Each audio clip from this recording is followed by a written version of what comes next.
Buen día, ingeniero y compañeros. Somos estudiantes de Ingeniería Civil de sector nivel paralelo a 3 de la materia hormigón 1. Bueno, hoy día le vamos a explicar sobre la introducción al diseño de flexión en vigas de hormigón armado, lo cual mi grupo está conformado por Alvarado Señor Lira Alejandro, mi persona, Lema Pilco Renato Stalin y Rengifo aquí mi José Luis. Bueno, y como introducción tenemos que estas vigas son esenciales para garantizar la estabilidad de diversas construcciones de edificios hasta puentes. El hormigón armado combina dos materiales con propiedades complementarias, como lo son el hormigón, un excelente para resistir los esfuerzos de compresión, y el acero, ideal para soportar tensiones de tracción.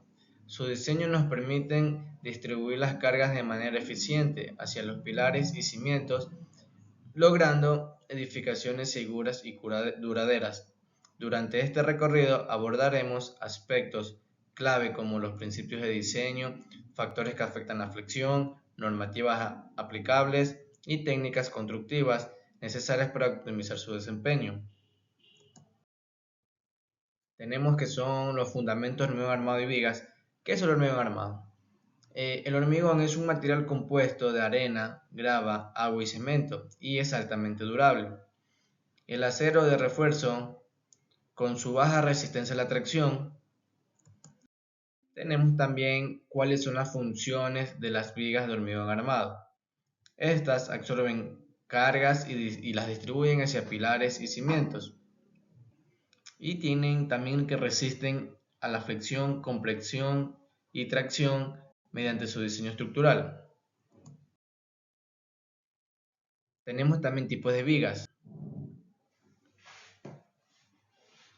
Aquí encontramos simples, que estas son para construcciones residenciales, sencillas. Luego encontramos las que son continuas. Estas son utilizadas en grandes estructuras como son los puentes. Tenemos una imagen como representación. Y por último tenemos la que es T y L. Estas son diseñadas para cargas específicas. Entendiendo esto, veamos cómo el diseño se enfoca en manejar las cargas y esfuerzos. Por ejemplo, tenemos aquí tipos de cargas y esfuerzos en vigas. Bueno, aquí contemplamos que tenemos cargas muertas. Son las cargas permanentes que no cambian con el tiempo. Estas incluyen el peso propio de elementos estructurales como lo son vigas, columnas, losas, etc. Peso de acabados como lo son los pisos, entrepiso y recubrimientos, las instalaciones fijas, ductos, tuberías y equipos empotrados. Cabe recalcar que esas son las cargas muertas. Tenemos lo que son cargas vivas. Estas son variables que pueden cambiar de magnitud y posición, lo cual incluyen las personas, mobiliario y equipos móviles. También tenemos un punto importante que son las cargas ambientales. Estas engloban acciones externas que dependen del entorno, como lo son cargas sísmicas. Estas son producidas por el movimiento del suelo durante un sismo. La aceleración sísmica, masa del edificio y la categoría del uso y zona sísmica. Otro punto son las cargas de viento. Estas son enredadas por la presión y succión del viento sobre la estructura. Dependerá mucho de la velocidad del viento, la altura del edificio y la exposición y forma de la construcción. Como último punto tenemos las cargas térmicas. Estas provienen de dilataciones o contracciones causadas por variaciones de temperatura, lo cual puede generar esfuerzos adicionales. Y como último punto tenemos también los tipos de esfuerzo, lo cual aquí encontramos el corte, torsión, tracción, flexión y compresión. Por ejemplo, el flexión, este se produce compresión en la parte superior y tracción en la inferior. El corte puede generar deslizamientos internos mitigados con estribos. Y torsión se maneja mediante refuerzos específicos. La tracción es cuando una fuerza externa o dos fuerzas externas hacen ejecución y la quieren. Esto sucede cuando dos fuerzas ejercen sobre él. y asimismo su compresión. Es algo lo contrario, viceversa, la tracción. Principios básicos. Análisis de deformaciones de eje neutro, superficie de comprensión y tensión.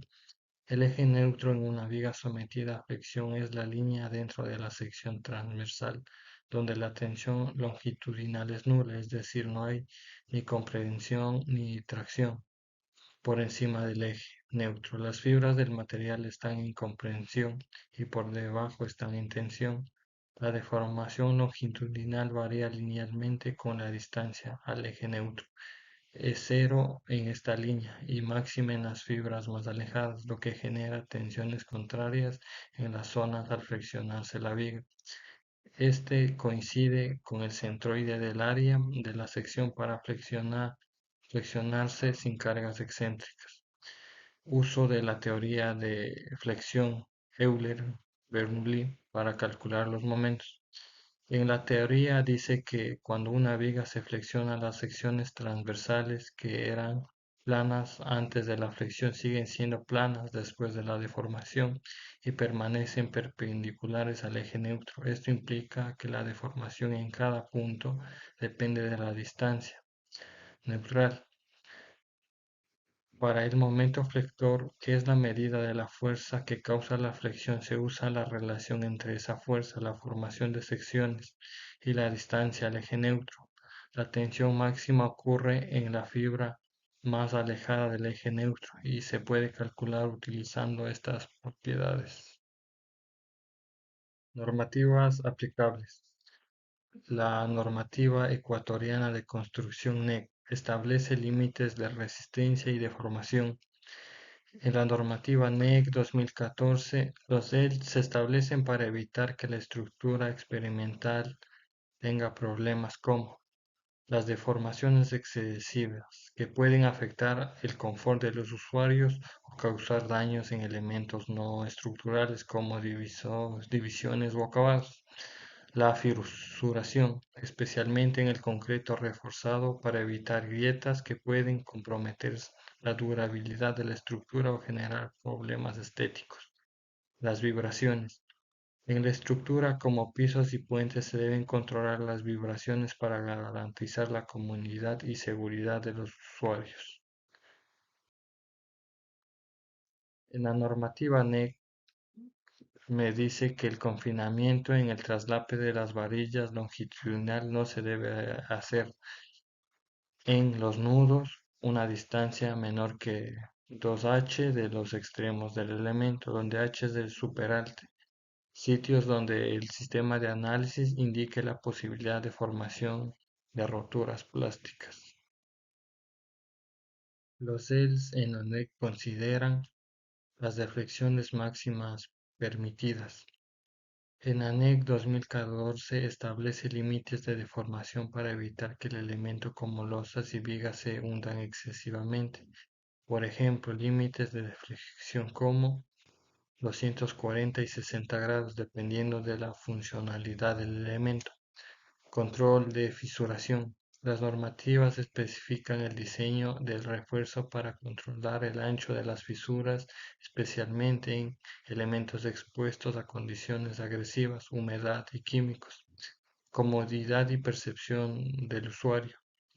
En estructuras como puentes, peatones y edificios altos se deben limitar vibraciones y deslizamientos laterales para mantener la estabilidad percibida por los usuarios.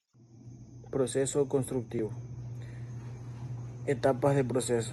Tenemos como lo que es el diseño y cálculo, el encofrado, el armado, el vertido y curado y el desencofrado. Como diseño y cálculo tenemos que es determinar las dimensiones y los materiales según las cargas esperadas. En encofrado tenemos molde con medidas precisas para el vertido del hormigón. En el armado tenemos la colocación del acero de refuerzo en posiciones estratégicas. En el vertido y curado tenemos que es asegurar el hormigón se asiente correctamente. El desencofrado es retirar el molde tras alcanzar la resistencia adecuada. Como siguiente tenemos lo que es el control de calidad. Supervisión en materiales como los áridos, las aguas y los aditivos según las normas ACTM, restos y fallas. Las fallas comunes en el hormigón son la carbonatación, las fisuras y los aluminosos. La carbonatación es la interacción del CO2 que afecta a las armaduras de acero. Las fisuras, por mala vibración, diseño o condiciones ambientales extremas. Los aluminosis es el deterioro por el uso de cemento aluminoso prohibido. Medidas preventivas para evitar cualquiera de estos. Uso de estribos para reforzar contra esfuerzos cortantes. Control estricto en la mezcla y proceso. Como por último tenemos lo que es nuestra conclusión. En conclusión, el diseño a flexión en vigas de hormigón armado no solo asegura estabilidad estructural, sino que también optimiza la funcionabilidad y durabilidad de las construcciones, desde los principios de diseño hasta los procesos constructivos. Cada etapa contribuye a garantizar que las vigas cumplan con su propósito de soportar cargas y resistir esfuerzos, asimismo como aplicar las normativas como la NEC y la ACI 318 es muy esencial para mantener estándares de seguridad y de calidad. Asimismo, abordar retos como fisuras o carbonatación requiere una planificación meticulosa y el uso de materiales adecuados. Y es así como nuestro tema ha finalizado. Muchas gracias.